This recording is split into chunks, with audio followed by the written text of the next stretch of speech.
Nagingay muli sa social media ang dating 3 Division World Champion na si John Riel Casimero matapos mag-post ng isang video caption na kung saan malinaw niyang sinabi ang mensaheng basta babawi tayo, isang paninindigang nagpapahiwatig ng determinasyon na muling bumangon matapos ang serye ng kontrobersiya at pagkatalo.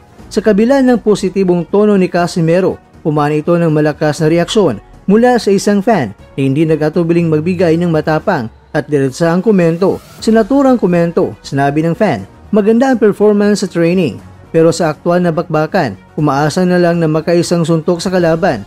Puro yuko champ, boy hingal, idol pa rin kita kasi Pinoy tayo, kaya wag mo muna pangarapin si Naoya Inoue, hindi biro yun makalaban.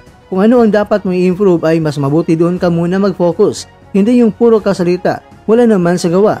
Ang komentong ito ay naghalo ng pag-alismaya at suporta. Kinikilala pa rin ang pagiging idol si Casimero, ngunit sabay binibigyang diin ang pangangailangan nitong pag-usayan pa ang kondisyon at disiplina bago pangarapin ang mas malaking pangalan gaya ng undisputed super bantamweight king na si Naoya Inoue. Bagamat hindi diretsong sinagot ni Casimero ang naturang puna, malinaw na ang kanyang mensahe, nagpapakita hindi pa tapos ang kanyang kampanya sa boxing. Sa kabila ng mga batikos, nananatili ang kanyang tiwala sa sarili at pagnanais na makakabalik sa winning form. Patuloy namang naghintay ang boxing community